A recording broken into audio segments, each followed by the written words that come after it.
Assalamu alaikum wa rahmatullahi wa barakatuhu, të nderuar shikues të podcastit të Muftinisë të Tovës, reflektimet e Ramazanit, 29 ditë, 29 mesazhe. Allahu xhaleshanuhu në Kur'anin famullar thot Bismillahirrahmanirrahim, o ju njerëz, hani nga ajo që është e lejuar dhe e pastër në tokë.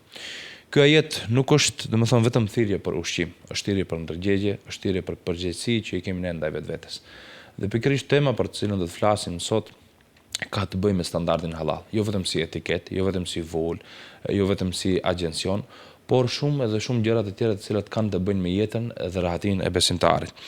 Kam kënaqësinë dhe nderin që në këtë podcast sot të kem me mua zotërin Driton Dikena, drejtor për agjencionin halal pranë Bashkisë Fetare Islame të Republikës së Maqedonisë së Veriut, një njerëz që prej vitesh punon me halalin apo me certifikatën halal, me sistemin halal, që të mos mbetet domethënë vetëm fjalë, por të mbetet punë dhe vepër. Dhe të shndrohet në një proces kontrolli dhe besueshmërie te klientët apo te besimtarët. Asalamu alaikum, zoti Driton Dikena dhe mirë se erdhët në podcastin e Muftinisë të Tovës. Njerit faleminderit që pranuat ftesën. Faleminderit shumë për ftesën. Ju përgëzoj për këtë podcast në emër të Muftinisë të Tovës dhe më vjen mirë që u realizua si ide që e ke pasur dhe shpresojmë që pas 29 mesazheve realisht do të reflektojmë besimtarët duke dëgjuar ty. Inshallah, pse jo. Zotri Dikena, domethënë, pejgamberi sallallahu alaihi wasallam ka thënë Allahu është i pastër dhe e pranon vetëm të pastërtën. Duke u nisur nga kjo fjalë profetike e pejgamberit alayhis salam, si do ta përkufizonit ju, domethënë sot në ditëve të sot me standardin halal? Sa bukur e the Arsim, domethënë halali është i pastër. Halali është i besueshëm, halali është i verifikueshëm. Mbi të gjitha pastaj është edhe i lejueshëm sipas parimeve kuranore. Domethënë këtu futet në punë agjencioni për halal standard. Këto parime që dalin nga Kurani fisnik dhe përvoja ose praktika pejgamberike të shndërojnë në një sistem funksional. Domethënë këto parime të shndërojnë në një rregullore që do të merret nga ana e kompanive. Domethënë atë ndërgjegjen ta shndërojnë në një procedurë dhe sistemin ta bëj funksional. Prandaj halal standardi jo vetëm që të jetë domethënë i lejuar sipas parimeve islame, por të jetë edhe i pastër dhe i shëndetshëm për konsumim nga ana e besimtarëve. Faleminderit. Domethënë Allahu xhaleshanu në Kur'anin famullar thot Bismillahirrahmanirrahim, Allahu nuk ju ka vënë vështirësi në fe. Duke u nisur nga ajo që në kohëve të sonte kemi teknologji të avancuar, mjete të ndryshme, industri të mëdha, domethënë kemi kushte e kështu me radh. A është implementimi i standardit halal sot një sfidë reale dhe praktike apo më shumë një çështje qasje organizimi dhe përgjegjësie, domethënë institucionale? Ne mendojmë se modernizimi është sfidë, në fakt teknologjia është sfidë, globalizmi është sfidë. Përkundrazi, këto nuk janë sfida. Halal standardi si koncept që rrjedh nga Kurani fisnik kërkon domethënë transparencën, kërkon përgjegjësinë, kërkon lejueshmërinë, kërkon përgjegjësinë në atë çfarë duke bërë. Gjen edhe këto do janë parime të përgjithshme të cilat i kërkon njeriu modern. Problemi në fakt, sfida më tepër është ajo se si ne i qasemi implementimit të halal standardit tek një kompani ose të qofshin ato kompani prodhime ose kompani shërbimesh. Nëse nuk është e mjaftueshme të vi vetëm një të thotë unë dua halal standardin edhe të mos jetë i bindur në atë se halal standardi është një vlerë shtesë në produktin dhe shërbimin e tij. Ne pa u bindur se kompania e cila dëshiron të implementojë halal standardin nuk e vlerëson halal standardin si një vlerë shtesë të produktit të tij që do t'ja rris besueshmërinë te konsumatori i tij, ne prandaj edhe shpesh gjatë vitit më tepër refuzojmë kompaninë se sa certifikojmë, për arsye se tek ne shumë e rëndësishme është ajo se si i qasemi halal standardin nga ana domethënë e kompanive. Prandaj ky mendim domethënë bota moderne sot kërkon domethënë fitim me shpejtësi, punë pa përgjegjësi, ndërkohë që ne kërkojmë që kompanitë të cilat të implementojnë halal standardin, të bëjnë një pjekje moderne të këtij koncepti, në fakt ta shohin halal standardin jo vetëm si një pengesë administrative, përkundrazi, ta shohin si një vlerë të shtuar të produktit të tyre. Prandaj e thua shumë mirë se asgjë nuk është e vështirë e bëjmë neve. Në momentin kur ne jemi të bindur në atë se kompania e meriton halal standardin, atëherë tjetra është shumë procedurë, thjesht nuk është sfidë. Realisht çdo kompani e cila e ka standardin halal përfiton, nuk humb asgjë. Pasi që sidomos në vendin tonë ku shumica e popullatës janë muslimane, kanë përfitim. Jo vetëm kompanitë muslimane, domethënë halal standardi kohën e fundit, halal standardi kohën e fundit është dëshmuar se kompania e cila e ka implementuar edhe respekton halal standardin, ka regjistruar një rritje të vazhdueshme të aktivitetit të saj biznisor. Për arsye se halali më nuk kërkohet vetëm nga muslimanët, halali kërkohet edhe nga jo muslimanët. Edhe arsyeja e vetme nuk është ajo se halali erdhi nga një parim që rrjedh prej islamit. Shumica jo muslimanëve nuk e kërkojnë halalin nga çështja e besimit të tyre, por ato e kërkojnë, e shohin halalin si një produkt i cili përveç që është, domethënë, i pastër, është edhe i shëndetshëm. Duke qenë se flasim për standardin halal, procedurat, mentalitetet të ndryshme, tash duhet ndalëm pak te besimi i konsumatorit. Pse, domethënë, duhet një qytetar i zakonshëm, apo si mund një qytetar i zakonshëm kur shkon në market ta blejë një ushqim, pse duhet dhe t'i besojë asaj logos që është halal? Institucionet që janë përkatëse për këtë çështje certifikuese, domethënë, a punojnë apo a janë rrugës drejt ruajtjes së këtij besimi të konsumatorit, që konsumatori kur ta sheh certifikatën halal, thotë po jam i qetë në atë që e marr. Logoja halal në një ambalazh apo një etiketë nuk është vetëm e vëme aty shkarazi. Pas asaj qëndroi një ekip i madh të njerëzve të cilët kanë punuar që të vijë deri te vendosja e logos në atë ambalazh. Do të mundohem që ta sqarojmë një shembull të thjeshtë. Nëse vjen tek neve një furrë buke dhe kërkon certifikimin e bukës, procedura për halal standardin nuk fillon në furrë. Ne detyrohemi ta pyesim furtarin ku e merr mielin. Pastaj ne shkojmë, dalim në are, pyesim bujkun, domethënë fara është e pastër, a ka ndryshime gjenetike brenda farës, me çfarë ajo është shfrytzuar në norma të lojshmërisë, pesticidet, herbicidet dhe të tjera. Çfarë plehuri ka shfrytzuar gjatë rritjes së grurit. Kur përfundojmë me grurit, me dëshmi konkrete, me analiza laboratorike se gjithçka është në rregull, atë ne kalojmë te maja, për shembull. A është maja e besueshme, a është maja nga produktet të cilat janë të lejueshme, apo në përbërjen e majës ka për shembull enzimat për indeve yndyrore të kafshëve të cilat janë të ndalueshme prej parimeve islame. Dhe më shqetësuesja është ajo kur fillojmë te aditivet, për shembull, shpesh në tregun tonë përdoret lëcisteina, e cila ka priardhjen prej flokëve të njerëzit. Ne duhet ta dëshmojmë, kjo është pika më e madhe kritike gjatë implementimit të halal standardit në një furrë. Pasi që i kemi sqaruar farën, majën, aditivat, pesticidet, atëherë ne merremi me furrën e bukës, të shohim mënyra higjienike e punës aty dhe krejt në fund është, domethënë, jepet certifikat për atë. E mora bukën për arsye se njerëzit mendojnë se as pak nuk e vejnë në dyshim, domethënë kur shkojnë të blejnë bukë se çfarë përbërjesh ka brenda. Prandaj domethënë pas një certifikate, pas një logoje brenda në etiketë apo në ambalazh, qëndron një seri aktivitetesh të cilat i ka bërë Agjencioni për Halal Standard me bashkëpunëtorët e tij, qofshin ato nga fakultetet të ndryshme, të cilët janë autoritative për produktin në fjalë dhe laboratorinë, edhe më në fund ajo. Prandaj domethënë besueshmëria duhet të jetë në nivelin e duhur, për arsye se asgjë nuk është vërë rastisht në asnjë ambalazh. Shumë bukur se duke filluar nga buka, sepse ne ndonjëherë mendojmë se halal standardi është vetëm tek mishi. Të produkte tjera rrallëherë ndoshta edhe asnjëherë nuk e shikojmë se është standard halal apo nuk është. Çfarë humbasim ne si shoqëri, domethënë kur e reduktojmë halal standardin vetëm në pjatë? Dhe jo në sistem jetë. Kjo është problemi për arsye se shumica e njerëzve, domethënë, kur flasin për halal standardin, më njëherë mendojnë se nëse është mishi halal është therrë si kafsha e cilën është therrë sipas parimeve islame. Ndërka për te mishit ka domethënë një mori të madhe problemesh të cilat ne e hasim në terren.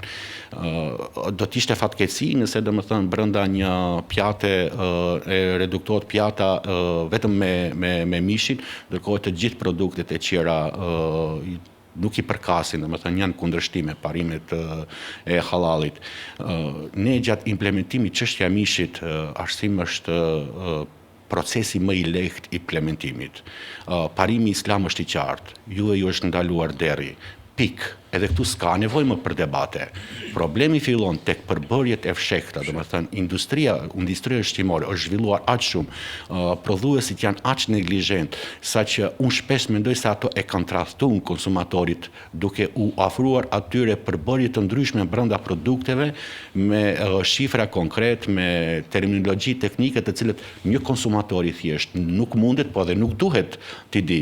Domethënë brenda këtyre aditive, emulgatorëve, ngjyruesve, aromatizuesve, domethënë fshihen përbërje të jashtëzakonshme. Për shembull, ti momentalisht ti shkon për shembull në të blesh bukë, domethënë blen bukë me qimje të njerëzit. Shkon blesh akullore, domethënë blen akullore me ngjyrues të cilën prejardhjen e kanë prej insekteve. Shkon blesh bombone, ti do të blesh domethënë bombone të cilat në brendi kanë želatin prej indeve yndyrore të derit. Domethënë ne gjatë implementimit më së paku merremi me mishin, për arsye se atje parimi është i qartë edhe ne nuk lejmë bilet mundësi për debat. Si metodë prerje, shekësia, lepuri fshihet brenda këtyre përbërjeve të errta brenda produktit të cilët shpesh kompanitë ose nuk i deklarojnë ose i deklarojnë në formë të shifra për të cilët konsumatori nuk ka informacion se çfarë ndodh. Drejtor, me që jemi të agjencioni apo të puna që bën agjencioni për standard halal, a ka mjaftueshëm kontroll pas certifikimit? Domethënë apo halali mbetet vetëm një moment, një kontroll një herë dhe më ka kontrolle në momentin kur një kompani ka marrë halalin, aty edhe fillon puna. Domethënë agjencioni për halal standard në mënyrë permanente i kontrollon të gjitha produktet të cilat i ka certifikuar. Dhe ne kemi metoda të ndryshme të kontrollit. Qofshim me kontrolle të paparalajmëruara që i shkojmë kompanisë, qoftë me blerjen e produktit në tregje të ndryshme të asaj kompanie dhe të njëjtin produkt e dërgojmë në laboratori për analiza konkrete. Domethënë kur i merret logoja halal standardit tek një kompani për agjencionin, atëherë fillon lufta reale për ta mbajtur halal standardin të besueshëm brenda asaj komune, por duke ja bërë me dije edhe kompanisë për arsye se halal standardet gjithmonë është pas.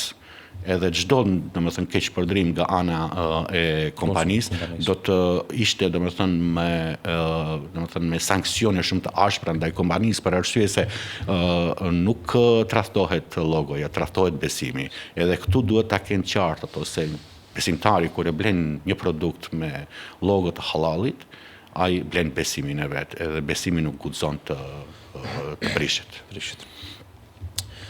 A mund të bëhet për shembull halali shembull i etikës moderne? Domethënë, flasim jashtë kontekstit fetar.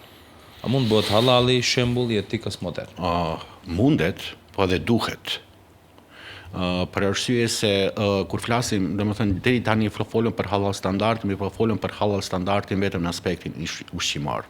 Domethënë halal standardi nuk është vetëm aspekti ushqimor. Halal standardi domethënë është edhe në farmaci, edhe në kozmetik, edhe në turizëm, edhe në financa, domethënë në shumë pore të gjitha poret e jetës.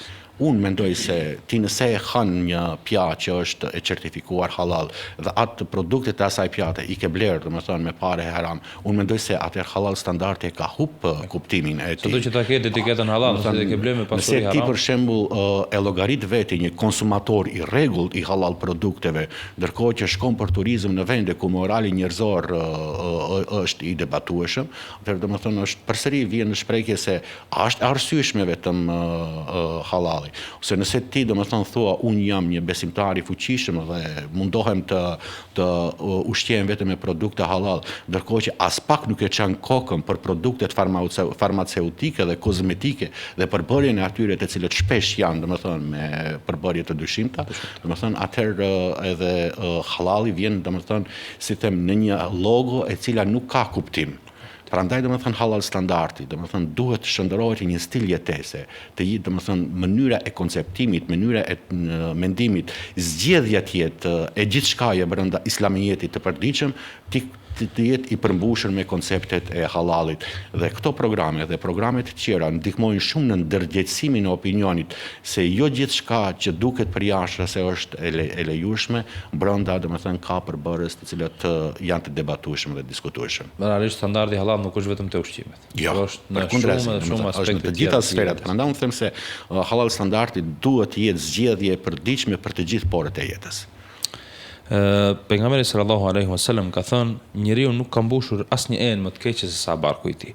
I mjaftojnë birit të Ademit disa kafshata sa për të mbajtur trupin në këmbë, e nëse patjetër duhet, atëherë thot 1/3 për ushqim, 1/3 për pije dhe 1/3 për frimarje. Pyetja tash duke bazuar në këtë hadith, a mund të flasim sot për standardin halal të plot kur prodhimi dhe konsumimi tashmë nxisin teprim? Nxisin teprim dhe jo mas. Ke bërë një përzgjedhje shumë të mrekullueshme të hadithit dhe unë fuqishëm besoj se shkenca moderne e nutricionizmit është e bazuar më në këtë hadith. Njeriu asgjë, domethënë, është i dëmshëm nëse nuk bën një ekuilibër mes ushqimit, pijeve dhe frymarrjes. Dhe kjo është shumë e rëndësishme si përzgjedhje jetësore.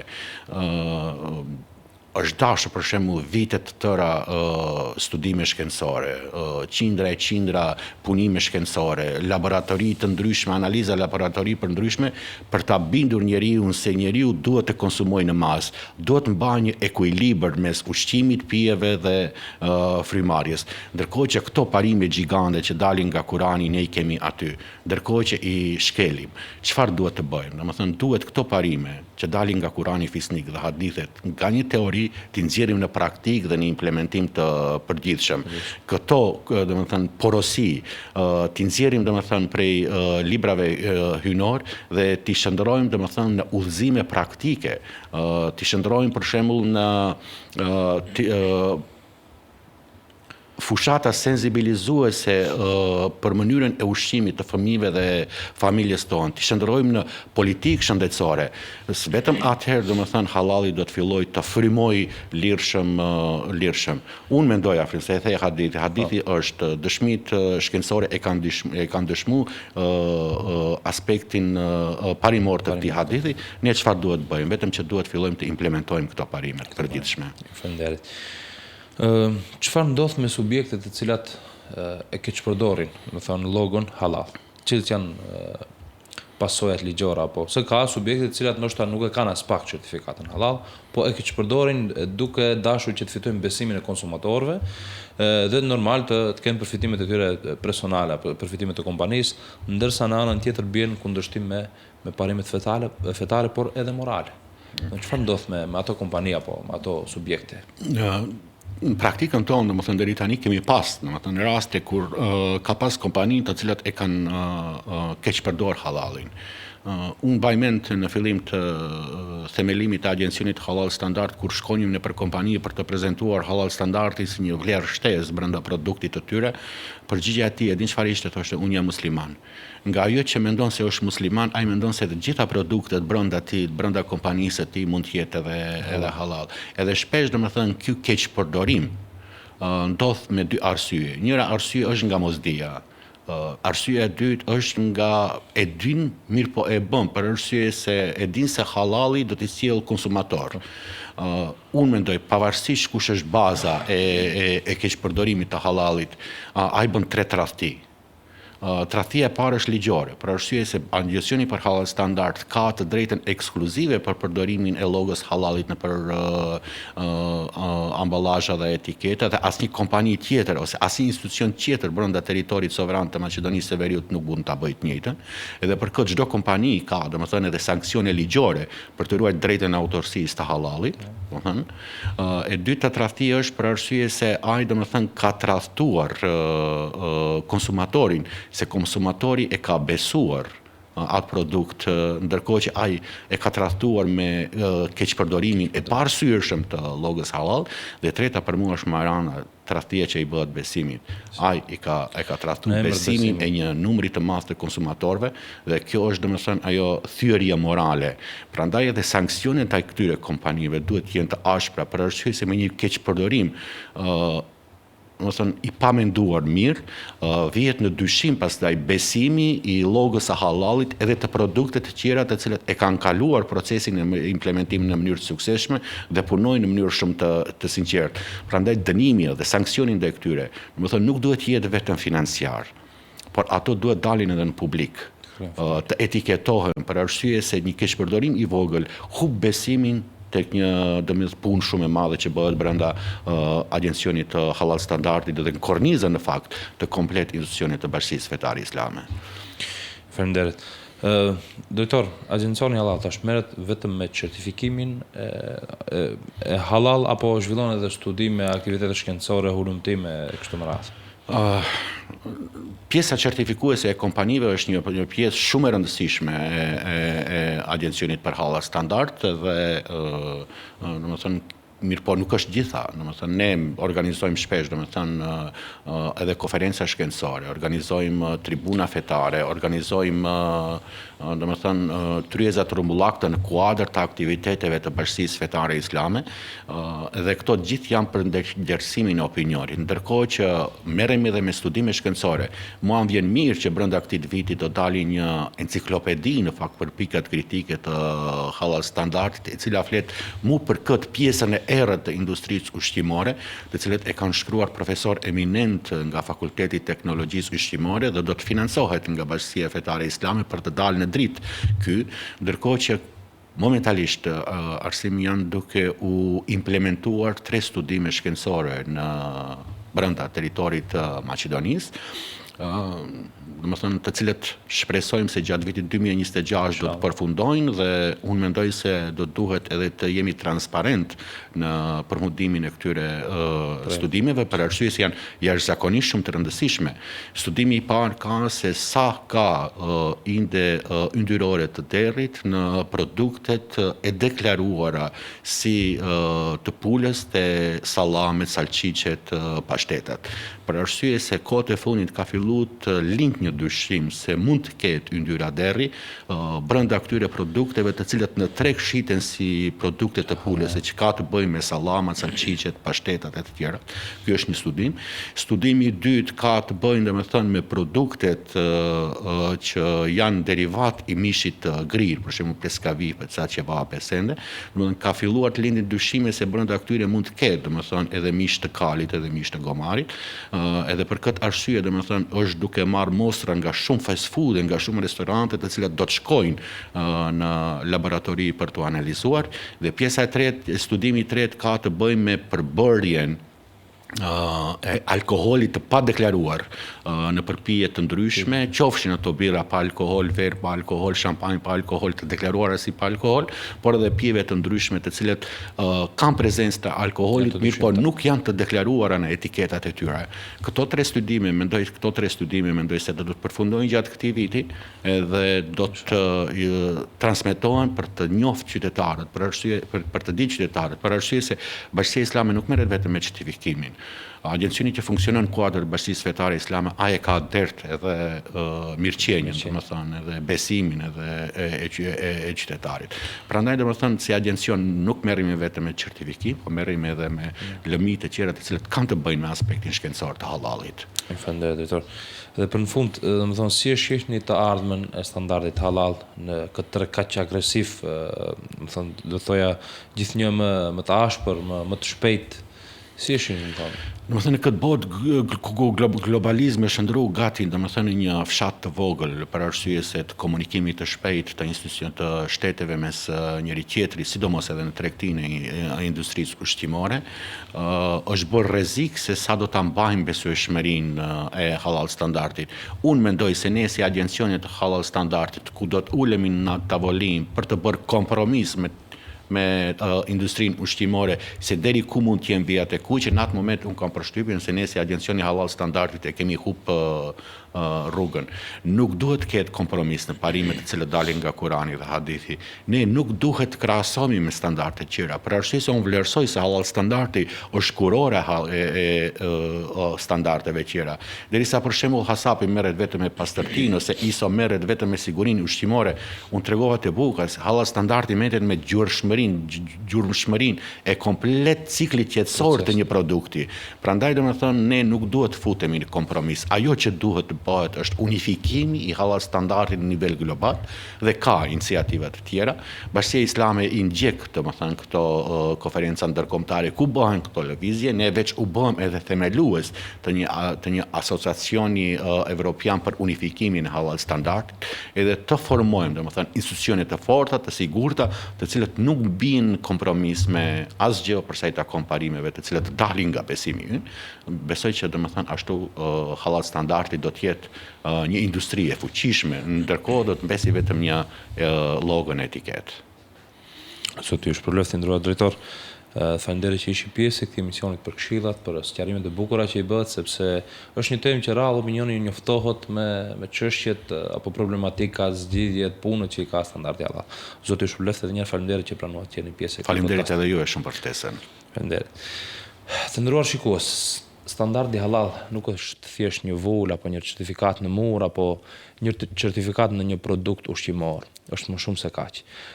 Besimtari duhet jo vetëm në aspektin ushqimor, në çdo aspekt të jetës së tij duhet ta ketë një standard halal në vete, sepse standardi halal nuk është vetëm fjalë apo nuk është vetëm certifikat, por është diçka e cila e ruan moralin dhe besimin e njeriu.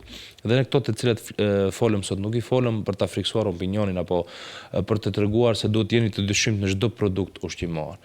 Po duke treguar se të gjejmë metodat e duhura për të qenë të sigurt në çdo ushqim që e konsumojmë ne për vetveten tonë që të jetë në përputhje me ligjet e Allahut xhaleshanu. Dhe jo vetëm ushqimet, por çdo pjesë tjetër të jetës ta çojmë në standardin halal.